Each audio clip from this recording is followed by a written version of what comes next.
Welcome, welcome, welcome to the inaugural and first episode of Pipeline Profits. I'm Ryan Wykes. This is my co-host, Emma Pace.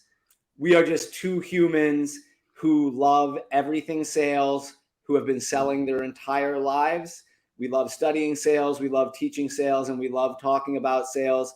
So we are here to talk to you and all of our amazing guests about their experiences in sales, quick hacks, ways to improve your sales conversions, fill those pipelines, and do more deals no matter what business you're in. Yeah, guys, we're here to teach you the best tips, tricks, strategies, tactics, concepts that we know, and just be an absolute open book. We have our first guest with us here today, which we're about to bring on in a second. This person is someone, whether you know him or not, makes you feel like you've probably known him for years if you've seen him online, right? He's someone who constantly seems to be shining a light on others, even though he tends to be the one with the biggest platform. He's been selling real estate, so he's in the real estate industry. He's been selling real estate for 7 years, but so happened to be a barber before. So we're definitely going to have to dive in to his backstory a little bit and learn a little bit more about what that transition looked like. He so happens to be a Buffalo Bills fan, which is somewhat questionable to Ryan and I, given the fact that, we're Toronto diehards over here, but we'll talk about that a little bit more. But nonetheless, he is a self-development junkie. He loves history. He is obsessed with the military. And we are very honored to have him as our first guest. And he is none other than Matthew Campoli. What up? Hello.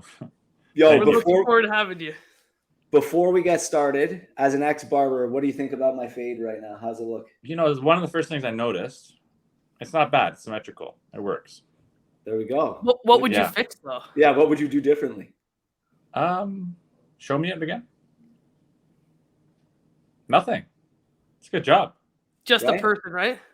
Just the person.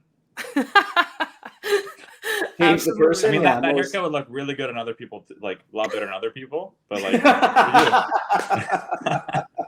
So what kind of haircut should I be going for? Like, what do I need to change up? I mean, you're as short as you can get right now. Yeah, but should I grow it out? Have you? Anyways, well, let's move on. That suits you, man. I'm being straight. That's a good cut. All right, I like it. I like it. But thank you for having me. Of course. No, we're looking forward to it. I need to get a little bit more context around how a barber transitions over to real estate. So, this entire podcast is about, the best practices of sales and marketing, which I want to talk to you a little bit further about because you seem to be the king of social these days. But tell us a little bit about your backstory. Like, how did you make the transition and jump over from, being a barber to being a top producing agent? It was just one of those things where everything just kind of like happened in a sequence. It was like a big discovery. It was like a linear discovery phase of mine. So I was in university. I was going to say elementary school. I was in university studying history. And the only route I can go with history would either be to put myself in a glass box and look good at a museum or teach it, become a teacher. So I was doing the teaching route. That was the plan. On the side, I had this hobby that I got just thrown into because my buddies were really cheap. And my mom had a bunch of hair cutting equipment because she would teach it in high school. She was a hairstylist. Okay. So they came to me. They're like, Matt, we know your mom has the equipment. Can you shave my head? I was like, I'm 19 at this stage. I'm like, sure. So I went and shaved my buddy's head. But I've always had the cool hairstyles. I've always been into hair. I had like the colored hair. I used to have like the crazy lines and designs. I did the lines. The lines, yeah. Especially that slit. Do you ever do your eyebrow? You know what? I have. Really? I have. So you should bring it back. So have I. know. I used to have my eyebrow pierced too. But, wow. Yeah. Fun fact. Throwback. Uncovering all the secrets. But yeah, and then so my one buddy started with him, and then my other cheap friends were like, "Okay, Matt, can you cut my hair now too?" And it just started to get more and more complex. And I just started winging it. I started figuring it out, and they were looking decent.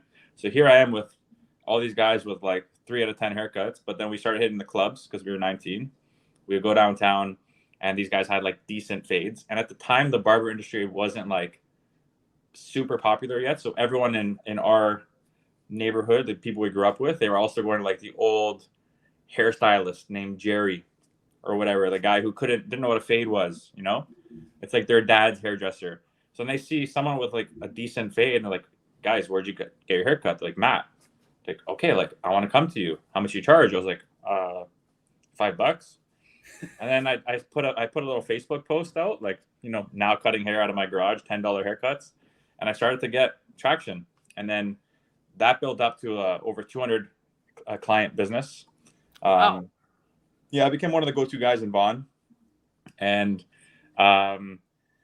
so that business was coming up. I was still in university for teaching, but I was learning all about the entrepreneurial like path through that. Mm-hmm. Like, I promised myself at this time too, because I had a really bad experience. I took a year off school. I worked landscaping, and I just got yelled at for $13 an hour. Like I just got yelled at, treated like a slave. Like it was brutal. So I promised myself I'm never working for someone again. I was still going that teacher route, but like I just knew this, like knowing in my head, I'm like, I don't want to work for anyone.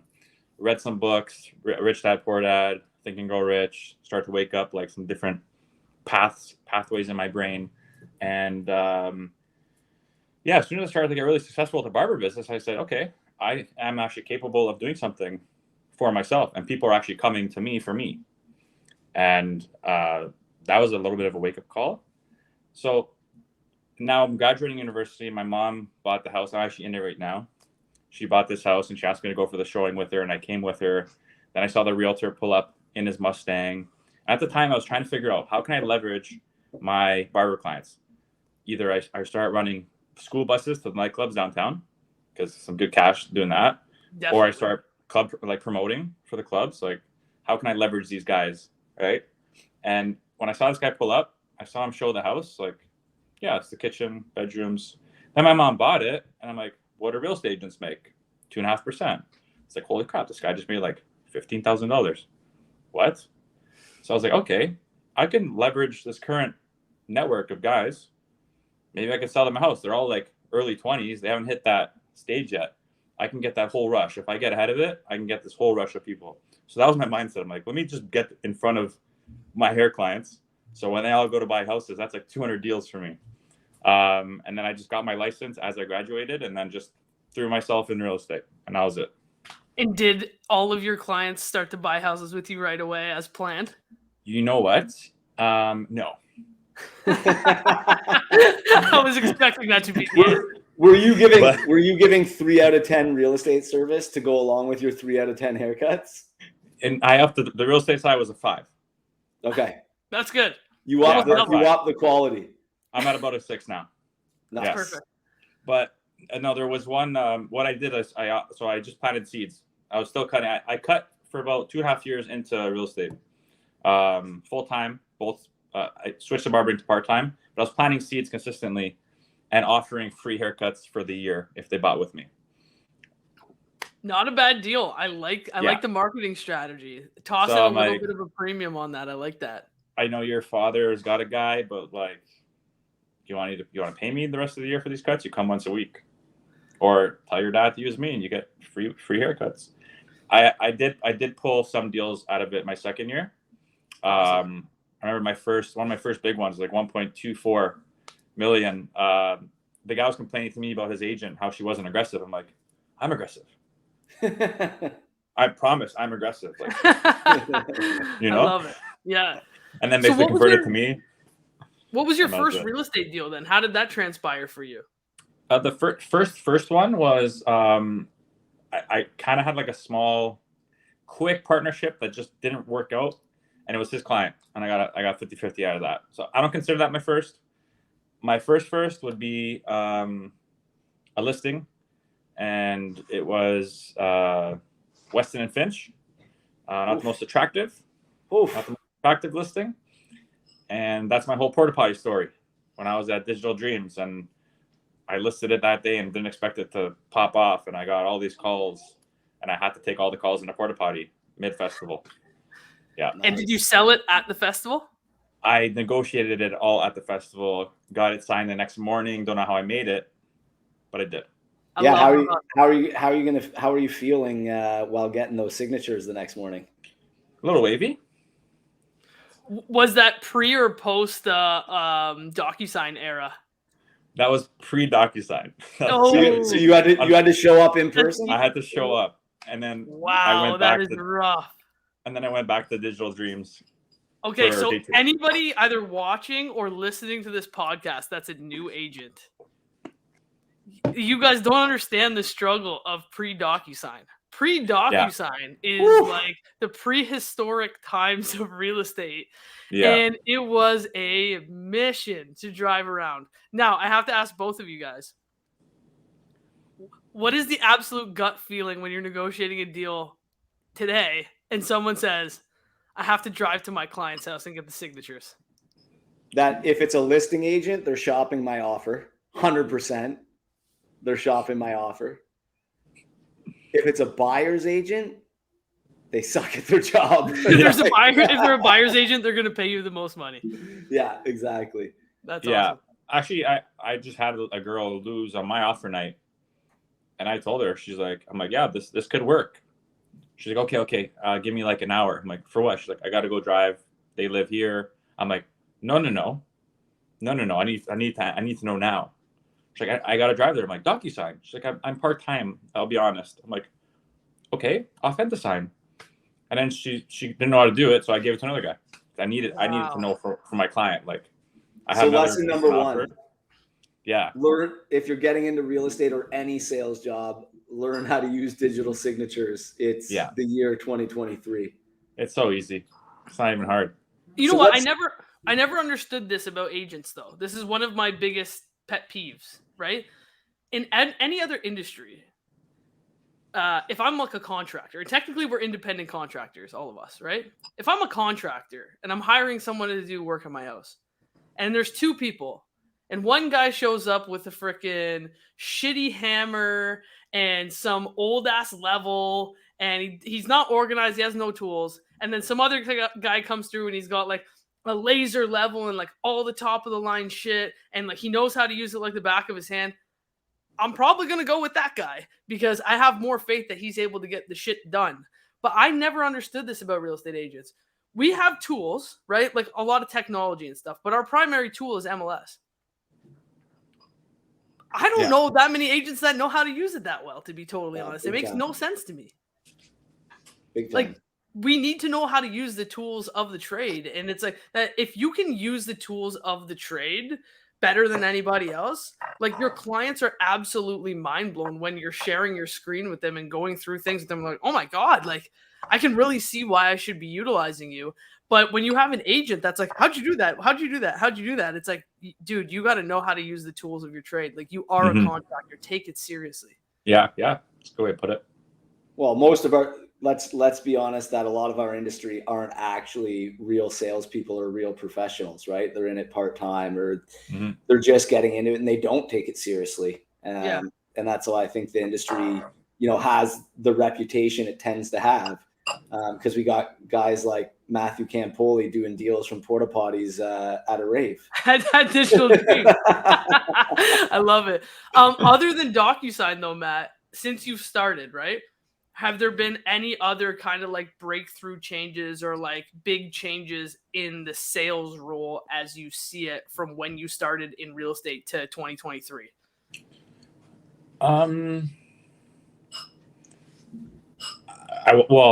Social media. Yeah, that would have to be the biggest for me because I started it right away. In 2016. Yeah, I was on it right away. My broker record told me not to, and you'll never sell a house off Instagram. And I'm just the guy I like to go against the herd. So, but yeah, I've seen the entire, like, just all the changes on there and the power and the leverage, and being like an early mover obviously has its advantages. How long do you feel like it took you to really start to see the results? Because I think 2016, when did you probably didn't have much competition. It was probably like blue ocean strategy, right? And then we fast forward now to 2023, And it's like the reason people are getting into the industry is because they see you on social media and they think that that's what you do, right? So how long did it take you to start really seeing the compounding effects of it? So about, I would say 2018, end of 2018, going into 2019 is when I started to get like recognition. Okay. So about 2 years. Because I didn't start to get creative. Like the first 2016 was a waste. I was still scared. I deleted everything, all my personal stuff. I was like, I literally went and did this photo, you know? Just listed, just sold everywhere. Yeah, I was doing all that shit. And I'm like, no, this is not me. 20, I think it was 20, and end of 2017 is when I made my first funny video that took off. And I was like, oh, this works. So then I just continued to go with that. And then, yeah, I got a sponsorship. MGD, most random thing ever. MGD hit me up and they're like, we want to collab with you. We're going to send you to a bunch of parties. You just got to promote it. I was like, okay. So here I'm just a realtor. I'm one of their people. And then you have like music artists, DJs, like all these random people that are part of the same crew that go to all these MGD parties. That's when I started to get like, people started to like really like, oh, this guy's living a cool life. They started to follow and like really pay attention. I was getting like these extraordinary opportunities at the time. Then yeah, started to just snowball from there. Obviously, when COVID hit, I just doubled down during the pandemic. I went extra hard on content, and then that's what got me ahead, I feel. But two years of figuring it out. How long until you did your first deal from social media? Oh, I'm so bad at tracking. Always know your numbers, Matt.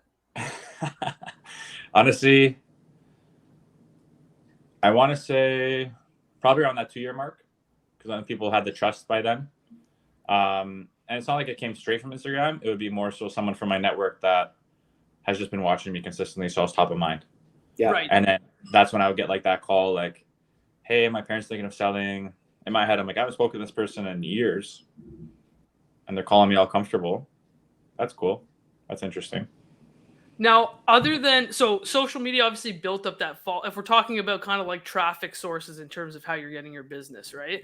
And I guess earlier you had alluded to like, you know, when you were 19, reading the Rich Dad Poor Dad, like starting to kind of get into the right mindset when it comes to like entrepreneurship, transferring over from like the barber industry into real estate. Did you do any type of like sales education, whether that's like books, courses, like anything like that to help you really like ramp up those skills? Or have you just been like a natural your whole life? Yeah, was real estate your first sales job? Best Buy. Best Buy. Nice. Best Buy was the first sales job, sold TVs. Honestly, I'm pretty blessed. I think what barbering taught me was to become a chameleon, I call it. So I had to learn how to adapt to all the age groups that came through, ethnicities, interests.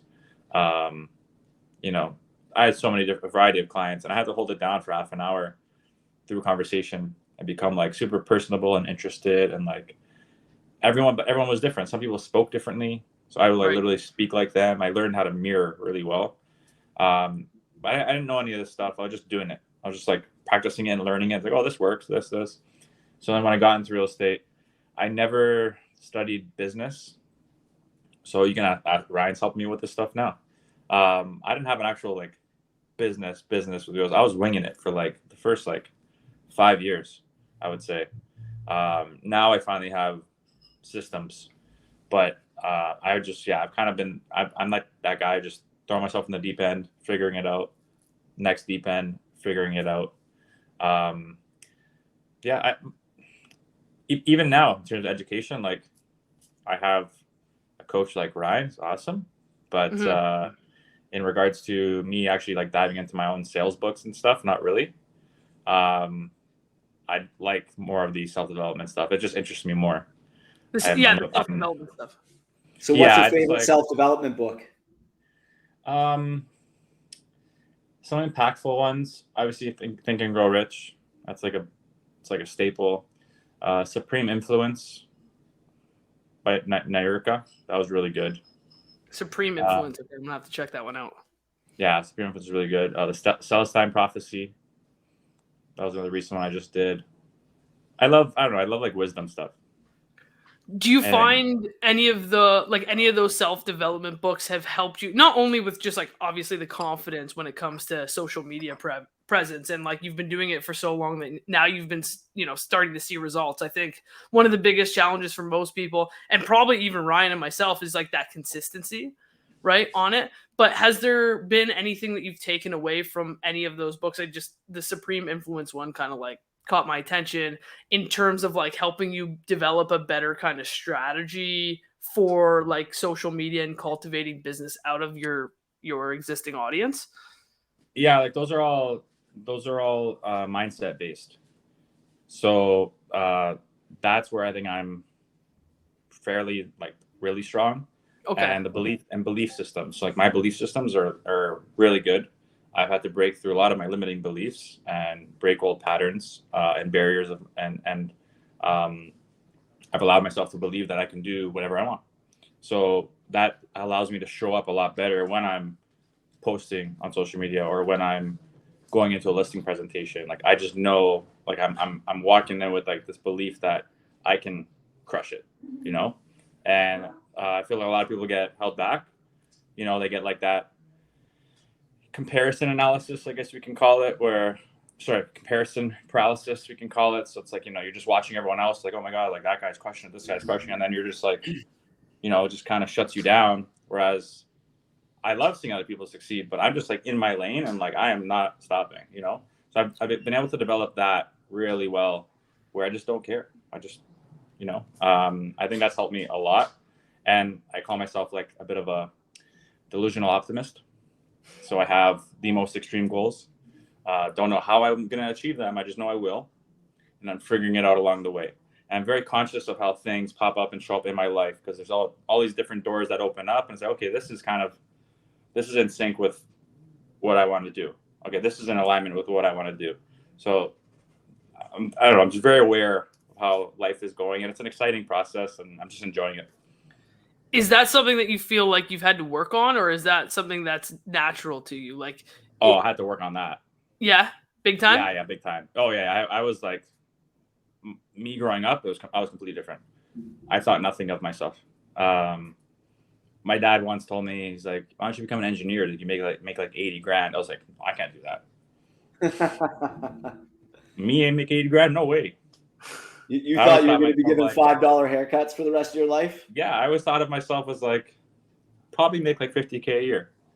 So if I'm somebody who's watching or listening, and I'm somebody who thinks that, right? Because I think there are more people out there that have the mindset of like either I can't do it or like I'm just complacent with what I have and like I don't really see I don't know if it's worth me spending my time, energy, and effort with the unknown of something better coming along. So if I'm somebody that has that mindset, what are maybe the 3 things that you think they should focus on to help have a more positive mindset around it, or to be able to understand that something greater is within reach? Yeah, I mean, I think it starts with a why, like waking up every single day and having like a huge why as to why you're waking up and why you're doing what you're doing, and reminding yourself every single day of what your goals look like, whether that's like a sticky note on your wall or you literally writing them down every single morning. Maybe you have a sticky note in your car, whatever that looks like for you, whiteboards. I think it starts there because then it gives you that reason. It's like, okay, why am I waking up today? Why am I going to go grind it out? This is why. Let's do it, right? Whereas if you don't really have any future outlook of what your life looks like or you want it to look like, or you have no future vision, and maybe you're just really complacent in the now, I mean, not much is really going to get you fired up. I think you have to create that for yourself, and that starts with the beliefs. Because some people might just sit there in the present and just not even think that they can own a Ferrari or whatever it is might excite them. Was there a certain point in time or a certain thing that happened that like gave you that switch from being like, hey, I'm a guy that's only going to be cutting hair in my garage, to no, I'm going to be helping people with the biggest purchase that they're going and sale that they're going to make in their lifetime, and I'm the one they should be doing it with. Was there anything that happened? Was there a moment that made you realize that kind of changed that confidence? Yeah, I mean, like, I think with like, just looking back, I mean, it all, like I said, all kind of came in sequence for me and through experiences. And I was the type that I put myself in rooms, and I knew it was very important to get into masterminds with people, or put myself into rooms where I'm not the smartest, and I'm with people who are where I want to be in life. And you kind of learn about, you kind of see what their habits are like and their belief systems. And when I first got into real estate, I was pretty aware, because I had read Think and Grow Rich. I was pretty aware of like the power of the subconscious and all that. But I had one guy, George, who was in my office, who would come in and be like, he saw the book on my desk. He's like, how many times have you read that? I'm like, once. He's like, you need to do it 10 more times. Then every day he would just come in and he'd like just throw philosophy at me. And he was a top producer in our office. Okay. He's like, every morning I read one chapter at 7 a.m. He's like, are you writing out your goals? He looked at my whiteboard. He's like, what's that 100K? I'm like, that's what I want to make. He's like, add a 0. And we just leave. And he just kept teaching me these little, like, throwing these nuggets, like Bob Proctor, like all these things at me. And he like told me to read As a Man Thinketh, like all these things. And I'm like, okay, if this guy is adopted this mindset, he's absolutely crushing it. He's knocking on every single door, every single day, loving life, getting listing after listing after listing. He's just showing up and people are like accepting him. I was like, he's just an average dude, but that's what he's doing and practicing. I'm going to practice that too. So that's how it kind of came to be for me. I was just aligning myself with these guys, seeing where they were and how they were operating. I was like, okay, they're doing this. Let me try this out. And I just found what worked for me. And then now I've kind of adopted my own like routines. So I want to ask you something, because I think you said there's one word that keeps coming up in the back of my mind that I think a lot of people, I think a lot of people have the fear of being judged by others, right? And so people have this kind of limiting belief around what they may be able to accomplish based on, potentially like the circles that they run in, right? Where they're like all my buddies make 50K, or all my buddies make 80K. And I definitely want to be like the top dog in the group, because that's just like human nature, right? Everybody kind of wants to be the alpha within their group. But I think there's also a portion of just, human mentality around the fear of judgment being the bigger thing that holds somebody back versus the drive that they have for themselves. And so is there any, like, you seem to be a dude who is more like, I'm going to be like that, and I don't give a fuck what anybody has to say. And I think a lot of people are like, I'd like to be like that, but I care way too much what the fuck people have to say. And so is there anything that you can say on that about, like, how can you help yourself get out of your own way to achieve your goals? Yeah, I mean, listen, no, you're gonna have your people around you, you're gonna have your support, but like, no one can carry you through life but yourself. Like, you have to have your own back.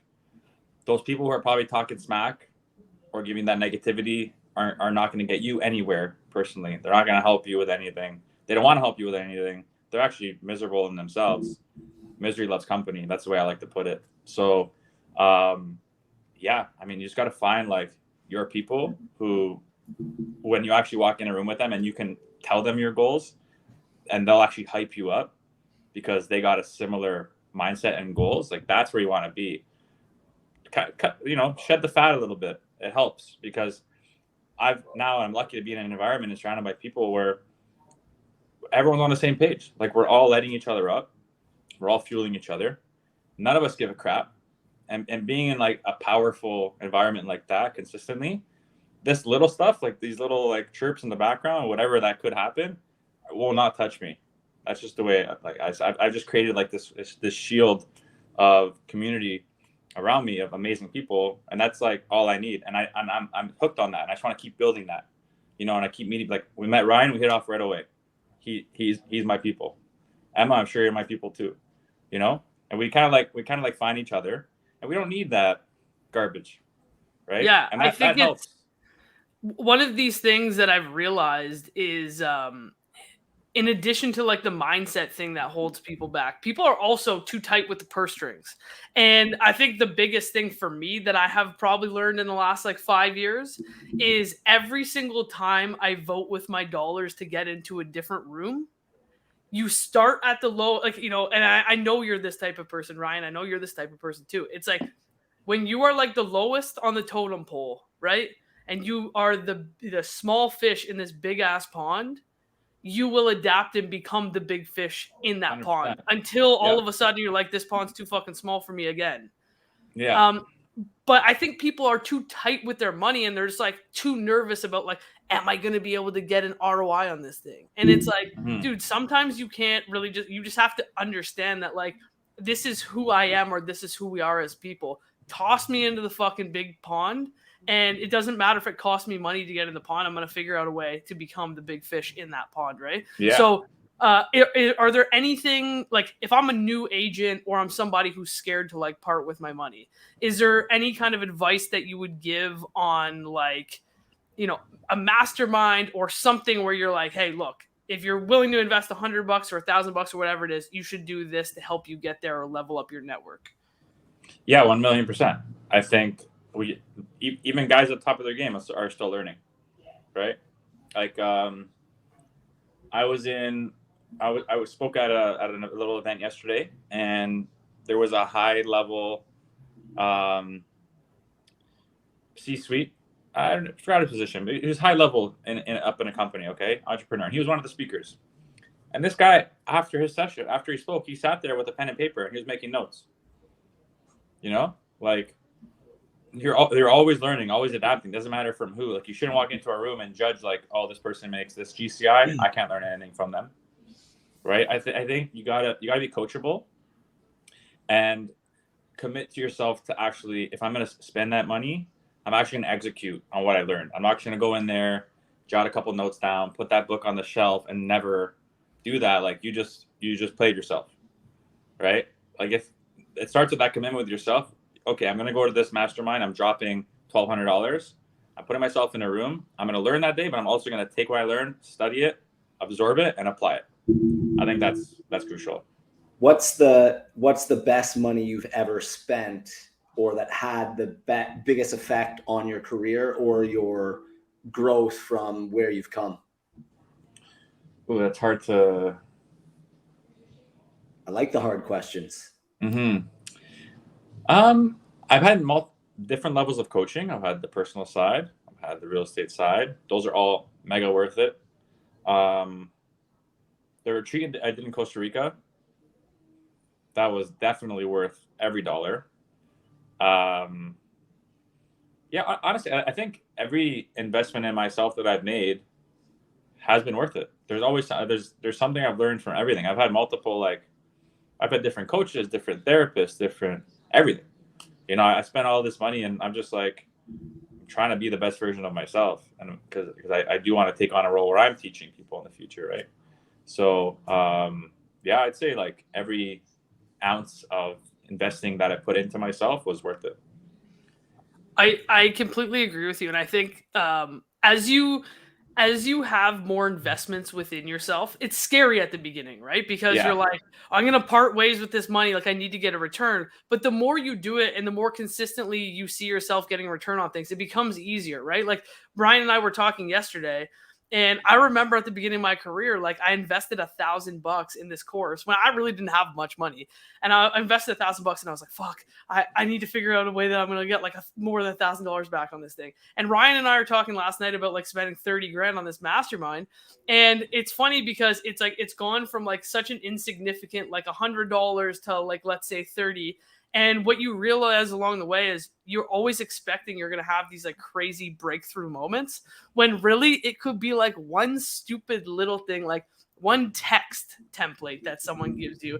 And that's the thing that like makes you, 20 grand or gets you a deal done. And you're like, that was the thing that got me the return from like that whole experience. And I got so much more, but that thing got me like the tangible return. I never could have expected that.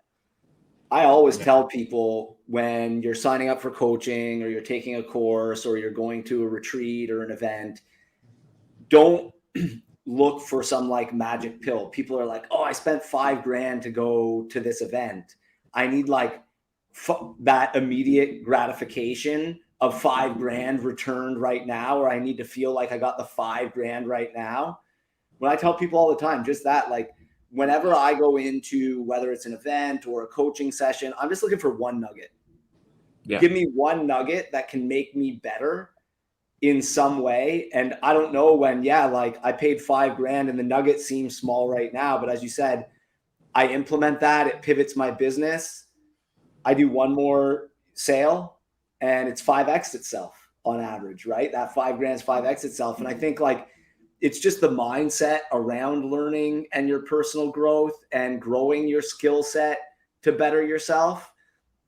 And when you expect the return, it's your expectations from the return. That's right. Too many people want that immediate gratification. Yeah. Yeah. I think that, when I started like doing the real estate thing, immediately it was like, I got to take my commissions. I got to like buy real estate. Right. Yeah. So I'm like, I need to get this return. I need to get cash flow and I need to get all this. Then I was thinking about it and I was like, don't get me wrong. I love investing in real estate. It's fantastic. But the thing that's got me the best return ever is investing in myself all day long. If you're like, how am I going to get 1,000x return? You're like, fucking crypto? Or I'm like, nah, I'm just going to buy some shit for myself. Because every time I bet on myself, it tends to go friggin' well. So why don't I just do that? And I think that's why, like, as you do that more and more and you get that validation within yourself, and you're somebody who like sticks to those promises within yourself, pretty damn easy to get a return. If you're like, you got some money sitting around, you're like, I need to get a return on it. Just bet on yourself and the thing that you're interested in. I guarantee you, if you see it through, you can get, 100% return. Pretty easy to do almost every time. Yep. Agreed. Okay, so we talked about his crazy porta potty negotiation. Do you have any other crazy sales stories that you could drop on us, either from Best Buy or from real estate? Yeah, I mean, like we all have those weird encounters. I walked in on a girl showering once. That was fun. Nice. Yeah, so my clients always real ask, estate or like, Best Buy? Definitely real estate. Yeah, definitely real estate. My clients always ask, Matt, why you knocked 2 times already? Why are you knocking a 3rd time? I'm like, pretty sure no one's home. I said, guys, I have PTSD. Ever since that day, I'm like extra careful. Make sure. Listening for water, ears to the wall, listening for the water running. That's hilarious. Yeah, I mean, I don't know. Just your average real estate stories. Best Buy was pretty straightforward. Nothing crazy there. Do they train you? Do they give you any training at Best Buy at all? Like, do they give you any? Yeah, training? You have. They gotta sit you down, go over your monthlies. No commission there. Keep in mind. No commission. So why? So why? So here's your performance. How can you do better? I'm like, can you pay me commission? So, yeah, there was just straight hourly. I mean, not much incentive there, but still crushed it. But did they give you any formal like training when you went there? I'm like, hey, this is how you position the sales for. We had to upsell. Okay, upsell the services, right? Like they had all the warranties. Yeah. So we'd have all their service plans. That's where they made their money. Like that's where all their profit was in those service plans.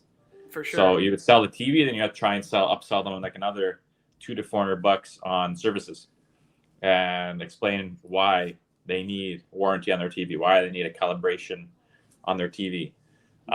So sell me. I just bought a TV. Ready to walk out.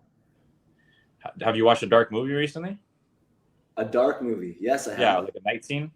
Yeah. It's like kind of hard to see. Like it gets really dark. Yeah. Yeah, you need a calibration. Oh, really? It's just not because it's like an older TV? They're just really black. The blacks are like black. Oh, actually, I probably don't need this TV at all then. Can you just get me a calibration?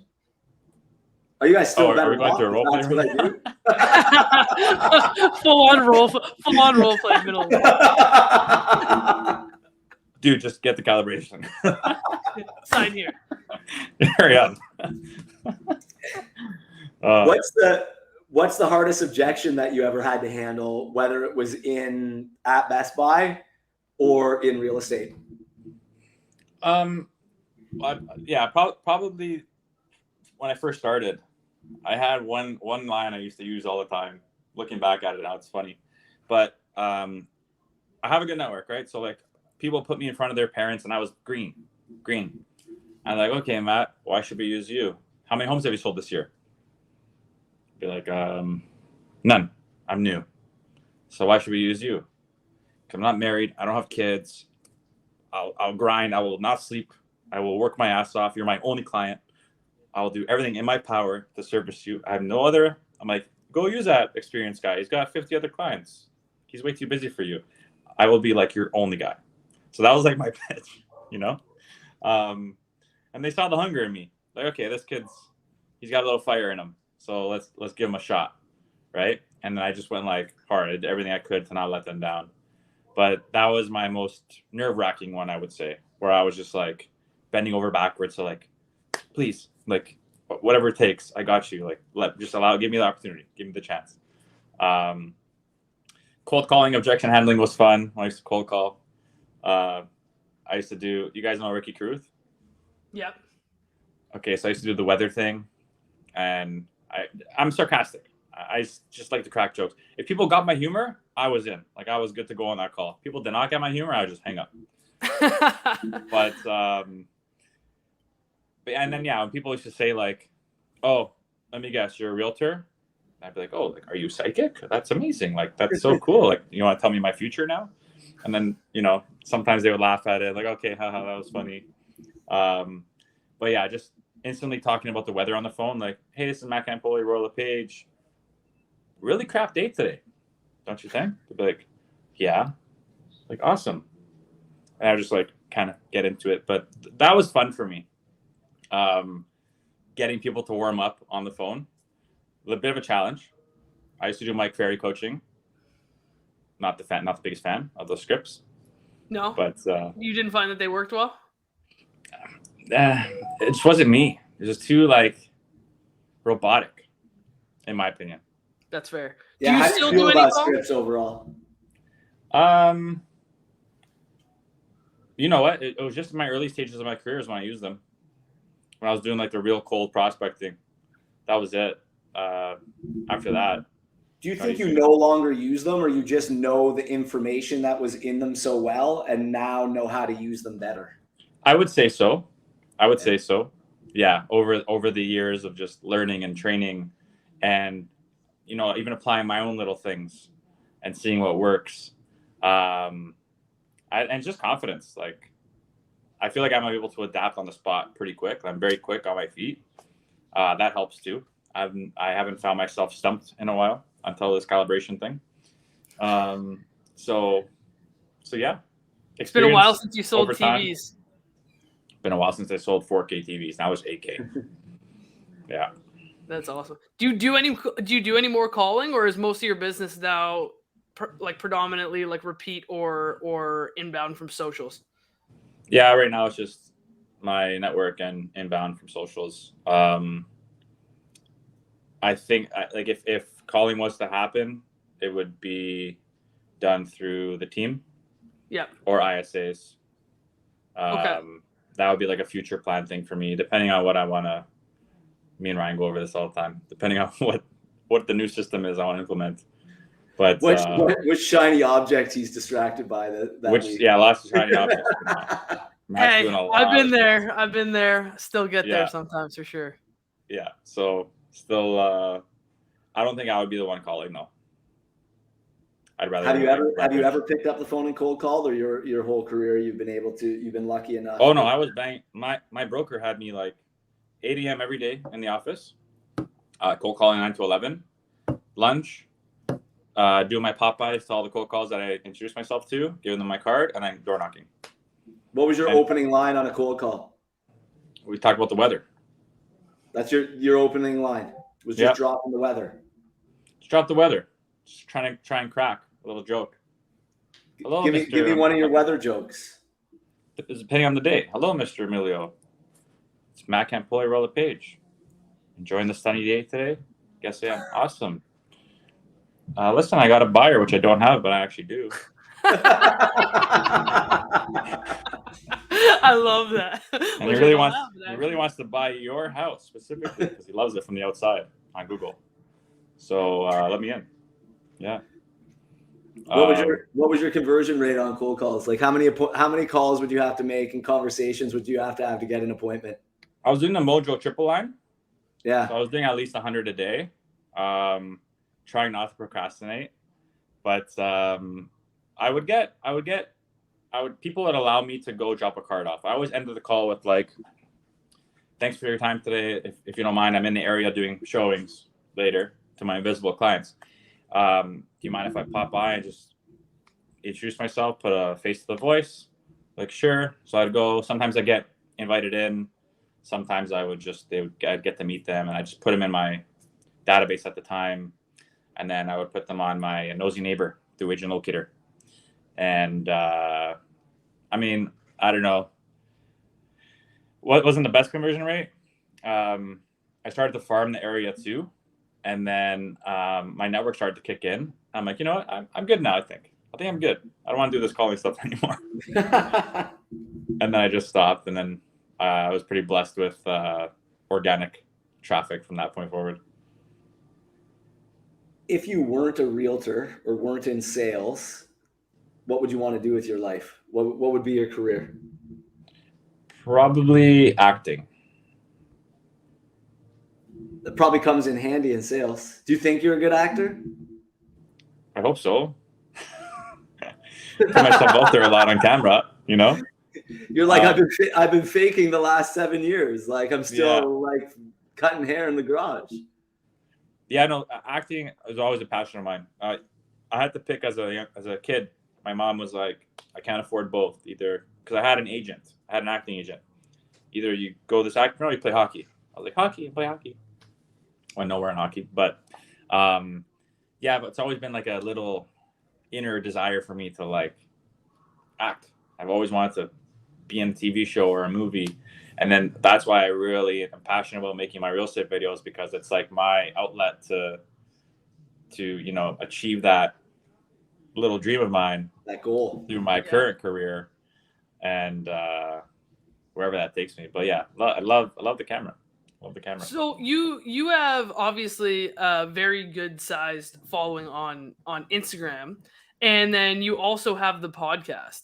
Do you find that just in terms of your audience, because if I think about Instagram, I think there's like 1 million agents on there as well, right? So it's kind of hard to figure out, like, is it primarily agents following me, or is it going to be, potential clients like buyers or sellers?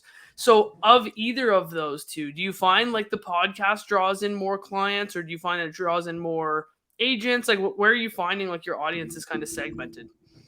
Podcast is definitely agent focused for sure. I've noticed all kinds of agents internationally just follow me. And then my actual profile in general, it's getting heavy with agents now, but it is a good mix of consumers as well. I'm old school in terms of how I network, and I put myself in a lot of rooms and I go out a lot. I'm always meeting people. So I'm just naturally getting follows as I go and interact with people. So I'd say it's a healthy balance. But the realtor side could take over soon, put it that way. That's a growing one for me. So yeah, that's kind of where it's at currently.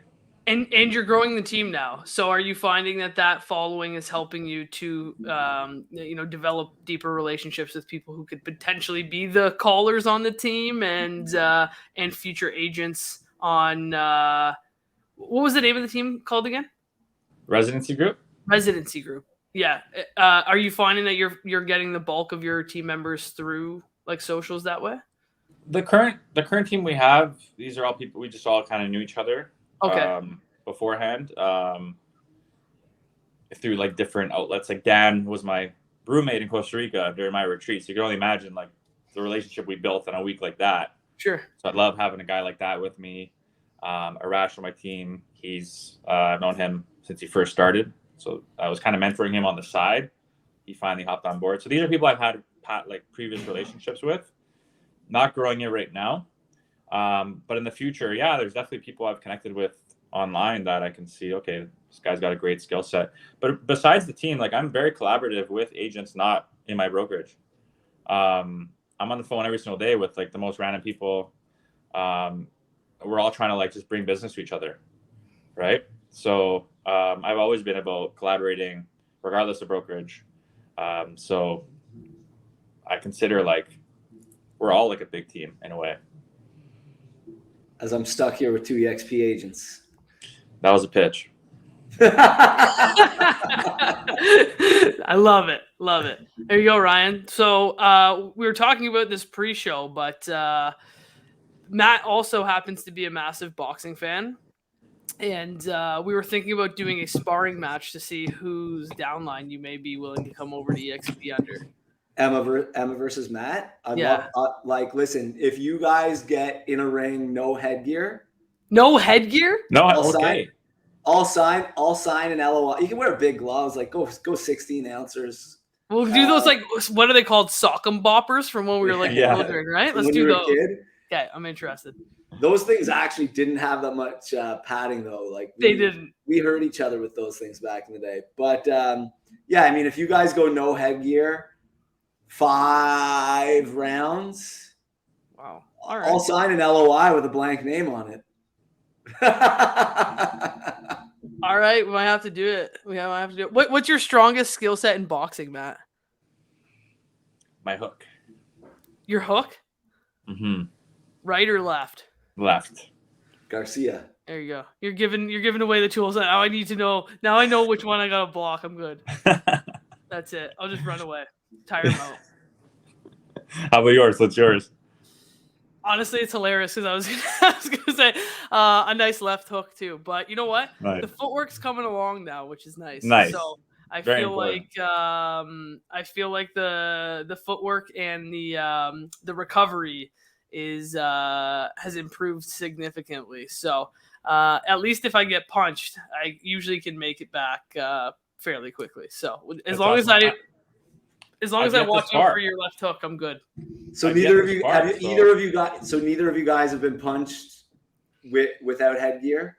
Yes, I've only been doing. She's ahead of me. I've only been doing technical stuff. Okay. Yeah, I've been punched several times. In the mirror? Yeah, I punched myself in the face. An uppercut right to your own face. Yeah. Yeah. Listen, I've been kicked in the head lots of times too. So it's when I was living in Asia, I got into kickboxing and I got like tricked into a pro fight that I didn't really understand what I was getting myself into. So I had like fought some amateur fights, but like you wear headgear, shin pads, big gloves. And like, I wasn't very flexible and stuff. Kicking wasn't my strong suit. I was really just like kickboxing, but I was more boxing. And so my master, who has broken English, comes to me and he's like, "Hey, can you do this fight?" And I'm like, "Yeah, sure." And then he's like, "But it's like no headgear, no whatever. But don't worry. You're going to be fighting someone else. You're going to be fighting somebody else. It's their first fight." So I agree. Train, probably not as hard as I should have. I was in my 20s. I still drank every day, but trained. Got in like good shape. We drive like 4 hours to this middle of nowhere town in Korea. And we get to this gym and they're like, "Okay, it's weigh-ins." And there's a couple other foreigners at the gym. And I'm like, "Oh, this is a pretty nice place for the fights." Because any other fights I had just been at a local gym. And they're like, "No, the fights aren't here." Then a TV camera shows up and like the weigh-ins are on camera. And I'm like, "What? What's going on right now?" So then the next day, wake up, eat whatever because weigh-ins are over, get driven to where the fights are, and it's like this big 2-story nightclub. And you walk in and it's like a 6-foot raised stage, balcony with seating on the first floor. Anyways, long story short, walk in, music, lights, ring girls, the whole thing. Don't remember a thing. Right. I remember my master was like, "Okay, he's first time too. He's going to take it slow. Don't worry about it. Just like take it slow, ease into it." Bell rings. I had been kicked in the head 7 times before like I knew what was even going on. TKO'd, made it through the first round, then TKO'd. Come to find out after, it was the guy's 7th professional fight. And we kind of like discovered, because there was like, I think like 4 other foreign guys on the card. Oh, and I forgot, when we rolled into town, there's posters all around town, and I'm on the posters. Oh my God. And so what we realized, and like all of this stuff was like filmed for TV, what we realized is we were kind of like set up and used to like help launch all these guys' careers, to show that they had fought international competition. Yeah, true. And Ryan, so, you got on TV before Matt did. I did. Yeah. But like, yes, I never saw that TV footage, and I'm pretty happy about it. It was like pretty devastating. I blamed my master at the time. I thought he was in on it, and I never went back to my gym. Never went back. Wow. How many rounds is a traditional like kickboxing match? 3. 3? Yeah. 3 3-minute rounds or 5? 5-minute rounds. Damn, you had to stand there for 5 minutes? Oh, dude, I lasted 1 round, and I was like, I remember my only advantage over this guy is like, at the time I was a little bit stronger and bigger than I am now. Like he was like tall and skinny, and I was like shorter and stocky, and like I got him in clinch, and I was just holding on for dear life because I was sick of being kicked in the head. And I was just like holding this guy, and I controlled like the last 2 minutes of the round just in clinch. And then it was just, it was the worst experience ever. So like, that's, you guys, no headgear. I'll sign an LOI. Let's do it. Well, all right, 5 rounds. We'll see if it happens. Or you know what? Maybe it'll be me and Matt versus you, since you're the one with experience. 2 against 1. Yeah. You guys still practice. As I said, I never went back to my gym. That was but you fought pro. We haven't fought pro yet. There you go. You literally fought pro. Literally. I actually didn't fight pro. I got beat up pro. I got my ass kicked, bro. Yeah. You got your ass kicked by a pro. I wouldn't call it a professional fight. environment. I feel like it was almost staged without me knowing it. It was like, like I was on like one of those prank shows from back in the day. You're on punked, but you got your ass kicked. I got punked 100%. Yeah. You were the bait, buddy. Big time. The bait. I love it. Awesome. Well, Matt, thank you so much for joining us on, what is our first episode of Pipeline Profits. It was awesome having you and hearing your story. It's a great story. If there's one piece of advice you could give all of our listeners, whether they're in sales or getting into real estate or getting into sales in general, if there's one piece of advice that you could give our listeners, what would it be? Yeah, just line yourself up with proper mentors and people who are going to light you up, lift you up. And if there's one thing that's gotten me through a lot of things in life is like the path of most resistance. So if something seems really difficult and challenging, do it, because that's probably going to bring you to a really cool side of life that you never even knew existed. So don't beat yourself down before even attempting. It's the best thing I can say right now. That's awesome, man. And if any of the listeners or viewers want to find you or your podcast, where can they find you? Yeah, on Instagram at Matt Campoli. Podcast is called Price to Sell Podcast. And you can find us on YouTube, Instagram, all the things. We're all there. And one last shout out, Emma, classic crime fan. Amazing. Love it, man. No, I appreciate you being here, and had a really, really good time chatting with you. Learned a lot about your story. Can see why you're so successful. Makes a lot of sense.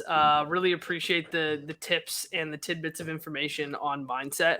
And I know I got a lot out of it. I know Ryan did too. And I look forward to seeing you in the ring against Ryan. How am I in here all of a sudden? I told you I had my experience. Matt, thanks a lot for doing this. I've loved watching your growth and being part of it, and excited to continue to see you grow and actually try to develop some sales skills. Yeah, can't wait. That's awesome. Thanks, Matt. Thanks guys so much. Thank you.